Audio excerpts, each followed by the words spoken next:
Bonjour les élèves, j'espère que ça va bien aujourd'hui. Aujourd'hui, on est le lundi 20 avril, donc on commence notre deuxième semaine d'enseignement à distance pour votre cours de mathématiques. Je peux vous dire que j'ai reçu plusieurs questions d'élèves. Ça me fait toujours plaisir de vous répondre. Certains élèves m'ont souligné des petits pépins, c'est-à-dire des choses qui ne fonctionnaient pas de leur côté. Donc, je pense qu'on a été capable de trouver des solutions. Assure-toi de ne pas te gêner de m'envoyer des courriels. Tu me déranges absolument pas. Je vérifie mes courriels assez régulièrement. Je les vérifie à plusieurs reprises à l'intérieur de la journée. Et je tente toujours de vous rejoindre le plus rapidement possible. Donc aujourd'hui, je vais commencer peut-être par faire un retour sur ce que je t'avais demandé d'essayer, ce que je t'avais proposé pour aujourd'hui. C'était le numéro 5 et la numéro 6 du retour mi-bloc. J'ai pensé placer le corrigé au complet ici à l'écran pour ceux et celles qui n'ont pas été capables d'arriver aux réponses. Donc, si toi, tu as eu des difficultés avec le numéro 5, A, B ou C, par exemple, tu pourrais placer tout de suite la vidéo sur pause et prendre le temps de vérifier ton travail et vérifier le corrigé en détail ici à l'écran pour te permettre de comprendre tes erreurs. Si tu n'as pas de questions, tu peux continuer avec la vidéo.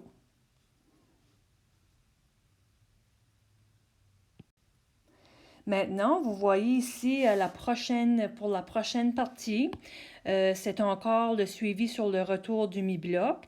Ici, j'affiche le corrigé détaillé du numéro 6.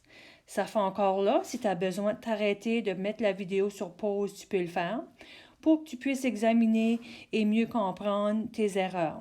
Maintenant, si malgré le corrigé détaillé du 5 et du 6 dans cette petite capsule, si ça ne te permet pas de voir tes erreurs, envoie-moi un petit courriel, puis on se fera un petit rendez-vous pour que je puisse te l'expliquer plus en détail.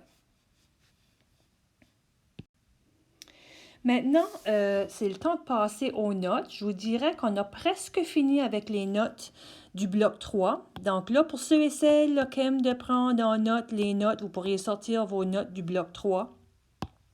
À la section 3.12, nous sommes rendus à la dernière page. Il nous reste l'exemple 3 et 4 à faire. Aujourd'hui, mon plan, c'est de faire l'exemple 3 avec toi. Et demain, je verrai l'exemple 4 avec toi. Maintenant, encore une fois, c'est absolument pas nécessaire de copier tes notes, d'imprimer tes notes.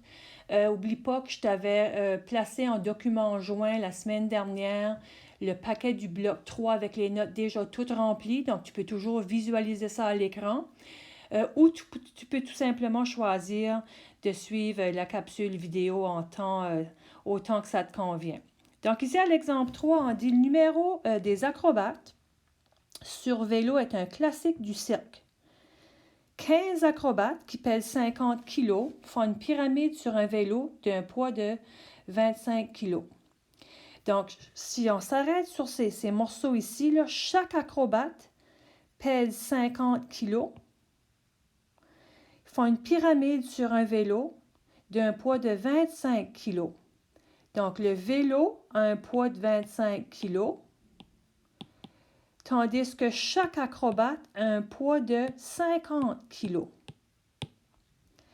On dit l'équation m est égale à 50n plus 25 illustre la relation entre la masse totale de la pyramide, incluant le vélo, et le nombre d'acrobates qui forment la pyramide. Donc, si on s'arrête juste une petite minute là, pour essayer de comprendre l'équation. Okay, l'équation qu'on te donne, on te dit que c'est la masse qui est égale à 50n plus 25. Bien, le 25, là, il devrait être logique. C'est la pesanteur du vélo. C'est garanti que la pyramide va avoir au moins 25 kg comme masse. Puis par après, on disait que chaque acrobate pesait 50 kg. Donc 50 kg par acrobate. N représente le nombre d'acrobates. Donc, le 25, là, j'espère que tu réalises que ça, c'est la valeur initiale. Une valeur initiale, c'est là où est-ce que ma droite, ma fonction va commencer sur l'axe des Y. Donc, en d'autres mots, ça va être une variation partielle parce que cette droite ne va pas passer par 0, 0. Tandis que le 50, mais ça va être le taux de variation. Ça s'appelle 50 kg par acrobate. Maintenant, à la A, ce qu'on te demande de faire, on te demande de représenter graphiquement cette relation. Donc, pour l'instant, toi, tu sais comment tracer un graphique à partir d'une table de valeurs. Vous allez voir là, qu'à partir de la semaine prochaine, qu'on va voir qu'il y a un autre moyen qui est vraiment plus efficace, vraiment plus rapide. Donc, j'ai vraiment hâte de voir cette nouvelle méthode avec vous autres.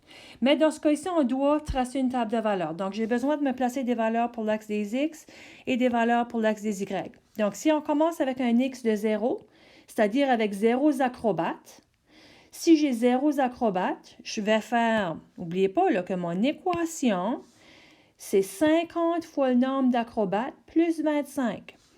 Donc, si j'ai 0 acrobates fois 50, ça me fait 0 plus 25. En réalité, c'est la pesanteur du vélo seulement. Si j'ai un acrobate à 50 kg par acrobate, ça me fait 50, plus ma valeur initiale qui est 25, là, je vais avoir 75 ici. Si j'ai 2 acrobates à 50 kg chaque, ça me fait 100 plus 25 la pesanteur du vélo, ça va me donner 125. Si j'ai 3 acrobates, 3 fois 50 kg chaque, on est rendu à 150, plus 25, ça va nous donner 175. Et c'est certain qu'on pourrait continuer, mais ici, je pense que vous comprenez le principe. Lorsque j'ai mes coordonnées, je peux aller les placer dans mon plan cartésien. Donc, je vais aller à 0,25, puis là, je réalise que c'est vraiment pas grand. Le 25 sera exactement au milieu de la case ici, là. OK, je vais y aller de la façon la plus précise que je peux. Ensuite, 1,75, même chose, je dois aller entre les deux cases. 225, juste ici. 375, environ ici. Puis on sait que lorsqu'on trace un graphique en lien avec une situation particulière, on doit placer les sous-titres pour les axes ainsi que le titre principal. Donc, sur l'axe des X, on parle du nombre d'acrobates.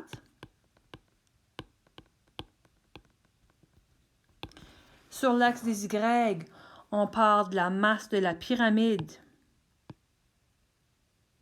en kilogrammes. On n'oublie pas de placer nos unités. Et vous savez que lorsqu'on a besoin d'écrire le titre, c'est toujours l'axe des Y en fonction de l'axe des X. Donc, pour le titre, on pourrait dire que c'est la masse de la pyramide en fonction, les fameux mots là, vous m'avez entendu souvent dire ces mots, donc en fonction du nombre d'acrobates. Et voilà, mon graphique est complet. Maintenant, vous allez dire, « Ah, ben, madame, tu n'as pas relié les points. » Ça, c'est la prochaine question qu'on te posait dans tes notes. Serait-il réaliste de relier les points? Lorsqu'on va parler de situation, problème, c'est-à-dire genre résolution de problème, là, il faut toujours regarder de quoi on parle. Je parle du nombre d'acrobates. Si je parle du nombre d'acrobates, je vais toujours avoir des nombres entiers. Je ne peux pas avoir la masse de 2,5 acrobates, par exemple. Donc, dans ce cas ici, il ne faut pas relier les points. Par contre, moi, dans ma table de valeurs, je me suis arrêtée à 3 acrobates. Je pourrais continuer à 4, 5, 6, 7, ainsi de suite. Donc, pour démontrer ceci, je dois placer une flèche ici pour dire que la masse pourrait augmenter si on augmente au niveau du nombre d'acrobates également. Et voilà, l'avant-dernier exemple pour la section 3.12. On a presque fini, comme je disais tantôt. Je verrai l'exemple 4 demain et on aura fini avec le bloc 3.